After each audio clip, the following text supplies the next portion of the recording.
Most YouTubers don't know how to make good thumbnails. I should know. Most of my old thumbnails suck. And if we look through these click-through rates, you'll see that some of my old videos are getting hardly any clicks at all. Higher click-through rates lead to more views on YouTube, which is why learning how to make better thumbnails is so important. So this afternoon, in the small 2-hour window that I've got before I've got to jump on a client call, I'm going to use my YouTube analytics to find a better thumbnail design style for my channel that will get me more views on YouTube in the future. So there's 3 YouTube analytics tips that larger YouTubers have told me will help me improve my thumbnails that I'm going to share with you in this video. Okay, so to start off with the first tip I'm going to click into my advanced analytics. I'm going to make sure that I'm looking at data from the last 90 days. And this is what I need to be looking at. I am going to check through the click-through rates of my existing YouTube videos. Cool, so I just got rid of a few of these columns to clean this screen up. And if I click on this click-through rate column,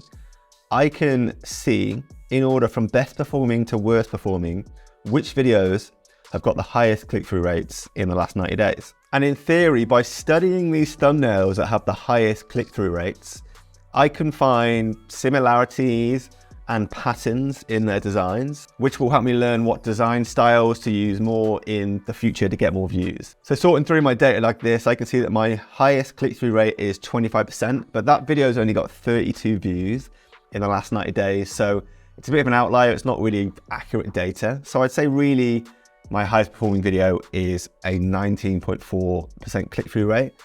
Yeah, what's yours? When you've done this step, let me know what your highest click-through rate is in the comments below. Keen to hear if you're beating me or if you're lower than me. Okay, great. So what I've done now is I've saved my 9 top performing thumbnails into this document just so I can look through them all together and try and find patterns.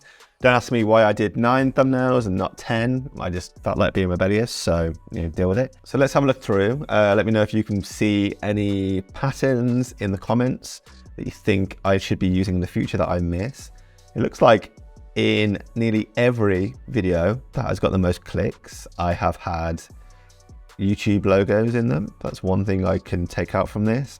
Also, the suggestion of money. So like a money bag here, a money emoji, a money bag, money symbols, that seems to perform really well for me. Looking at colors, some have black backgrounds, some have white, so there didn't seem to be any solid rule there. Oh, actually, I've just noticed that all of these top performing thumbnails have got massive text in them.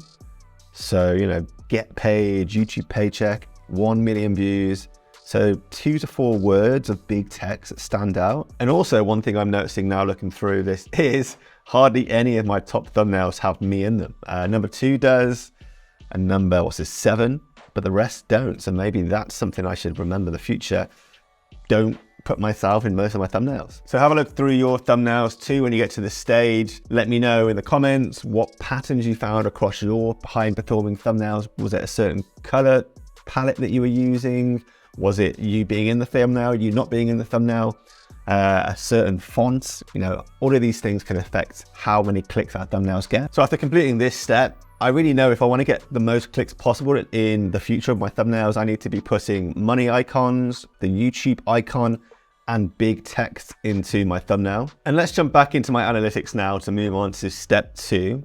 And this step involves filtering our data by traffic source. So I'm going to start by looking at the thumbnails that had the top click-through rate in a combination of both suggested, so you clicked here, and browse features views. So this is a bit more of an advanced analytics tip to improve our click-through rates. And basically what it does is it teaches us how to get higher clicks for viewers that find our videos in different ways. There's 3 main ways that viewers find our videos on YouTube. Either YouTube shows our video to a viewer on the homepage. YouTube categorizes those views as browse features. The second way is our video appears next to a currently playing video in what's called the suggested feed, and a viewer clicks to watch it when they see that suggestion. That's suggested traffic. And the third way our videos are found are in search results after a viewer completes the search. So when our videos first get uploaded to YouTube, for the first, say, 7 to 14 days, those videos are primarily shown to our existing audience through either the homepage or the suggested feed. So if I look now at the videos that have got the highest click-through rate in the last 90 days from browse and suggested,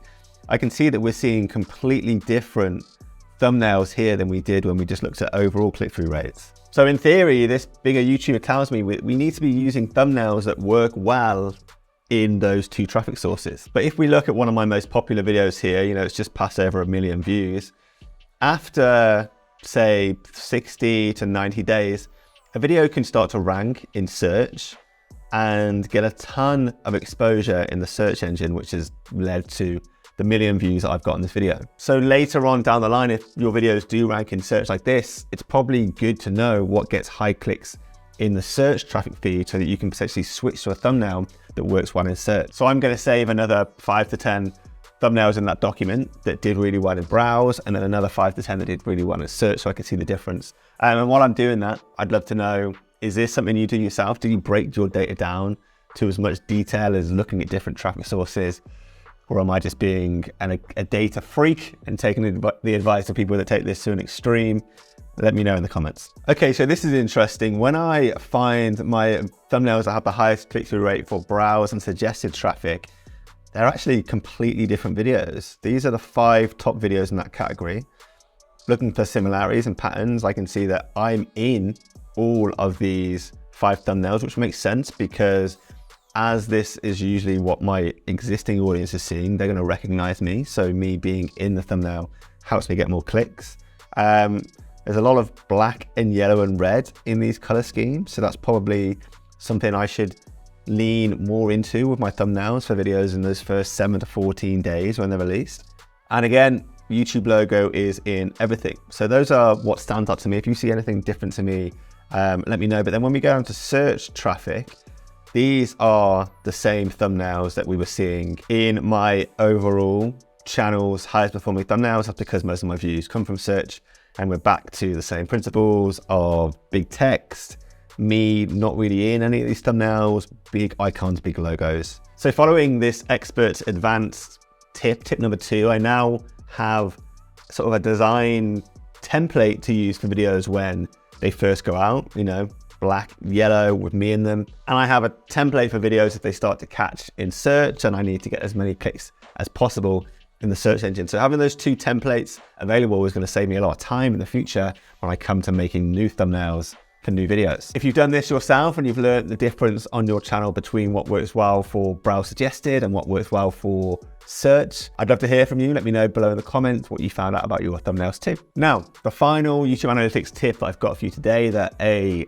expert YouTuber in my Facebook group shared with me is the idea of A/B testing, also known as split testing thumbnails after they've been uploaded onto YouTube. Huge YouTubers do this all the time, switching between 2 thumbnails, and once they know which of the 2 thumbnails has got the highest click-through rate, then that's the thumbnail that they use for their video from then on. So you can do these A/B tests manually by switching thumbnails yourself after you release a video and seeing how the click-through rate changes over time. But there's also a plugin for YouTube called TubeBuddy that I've got on screen now that have a built-in tool to their software. You can see here, A/B testing, where you just upload your 2 different thumbnails for the video, and this tests your 2 thumbnails over time and chooses the winner and puts that winner in place as the thumbnail that you use from then onwards. I've never used A/B testing, split testing before for my thumbnails. Like, this is next level stuff.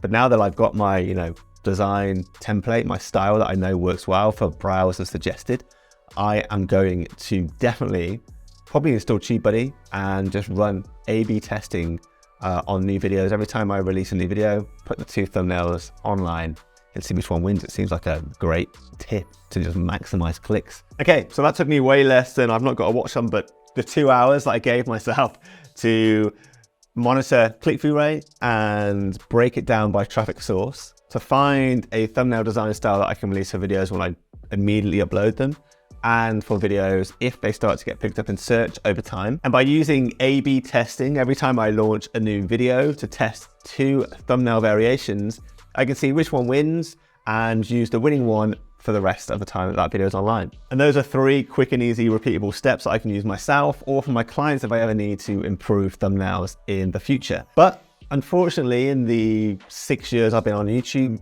growing to nearly 100,000 subscribers, I've learned that thumbnails alone aren't enough to get us maximum views on YouTube. It's also essential to get watch time as high as possible to have YouTube push out our videos. So watch this video next where I go through every YouTube analytics that experts have told me they regularly check to improve watch time on their channels. It's a really good watch, really detailed. And obviously remember to subscribe to the channel.